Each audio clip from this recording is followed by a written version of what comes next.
2024 मध्येच झाली की नाही झाली? आणि ते कुस्तीमध्ये मैदानात कोण होते?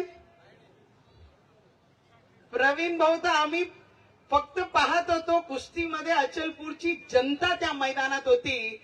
आमदार म्हणून आणि आमदारचे उमेदवार म्हणून प्रवीण भाऊ नव्हते. कारण ते कुस्ती खेळण्याचा आणि त्याला विनर करण्याचं काम जर कोणी केलं असेल तर या मतदारसंघाचे जनतानी केला आणि त्या जनताचं पूर्ण क्रेडिट है। मैदान में तो जितना जरूरी है, पर मैदान में टिकना उससे भी ज्यादा जरूरी है। और हम मैदान छोड़ के जाने वालों में से नहीं है, मैदान में टिकेंगे भी और भगवा झंडा भी लगाएंगे। उसके सिवाय ये मैदान छोड़ने वाले नहीं। जैसे कबड्डी हमारे कुश्ती में मैदान में जैसे लोग मट्टी लेकर सिर पे लगाते हैं ना, तो हम भी राजकीय मैदान में वैसे ही मिट्टी लगा के सिर को इस मैदान में खड़े हुए हैं। तो किसी से डरने वाले नहीं है। पर ऑपोजिशन के लोग, जब महिला बिल रिजर्वेशन कैंसिल होता है, तब रूपाली ताई जैसे हमारे कुछ जैसे लोगों की, निवेदिता ताई, चौधरी ताई जैसे लोग, जो महिला एक सक्षम राजकीय क्षेत्र में काम करती है, और ऑपोजिशन के वजह से कल हमारा जे आपला महिला आरक्षण बिल आला होतं त्याला अपोज करण्याचं काम जे ऑपोजिशननी केलं, त्याला उत्तर आपण सगळे मिळून देणार आहे। सगळ्या महिलांना माझा प्रश्न आहे, आपण ऑपोजिशनला उत्तर देणार की नाही?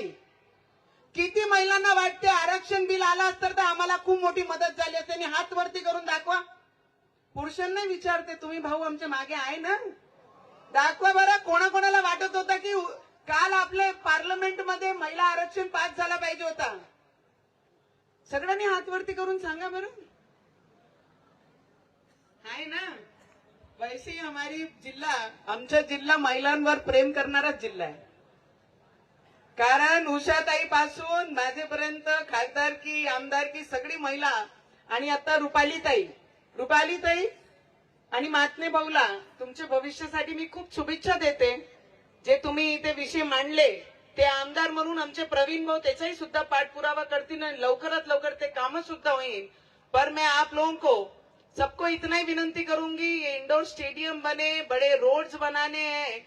हमारे स्टेडियम में जितने खिलाड़ू खेलेंगे, आमचे तडस साहेबांनी आता मांडलं की महाराष्ट्र कुस्ती खेळणारे जे विनर आहेत त्यांना नोकरी भेटतात, तसंच आमचे विदर्भ केसरी जे होतात, जर ते 3दा झाले तर त्या विदर्भ केसरींचे मुलांना, पालकमंत्री महोदय साहेब आपल्याला मी सुद्धा विनंती करेन, कारण विदर्भाची एक सून म्हणून, कारण विदर्भामध्ये खेळणारे जे लोक आजपर्यंत फक्त त्याच बाजूने सगळे मुलांना एनकरेज करण्यात आला, आणि आमच्या विदर्भाचे मुलं जर खेळत असन तर त्यांना सुद्धा त्यांच्या भविष्यासाठी संधी भेटली पाहिजे। आणि ते 3दा जर विदर्भ केसरी झाले तर त्यांना सुद्धा त्यांच्या भविष्याकरिता आपण सरकारमधून त्यांना नोकरी दिली पाहिजे, एवढीच मी विनंती करेन। आणि जितने भी लोग यहाँ पे खड़े हैं ना, अचलपुर के नाम को दाग नहीं लगने देंगे।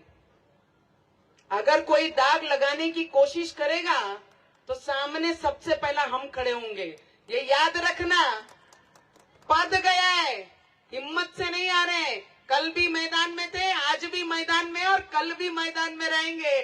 तो सामने वालों ने याद रखना, पद से हार सकते हैं पर उम्मीद और ताकत उतनी कल भी थी और आज भी है। साथ दोगे ना हमारा कि नहीं? चलो एक बार जोरदार जय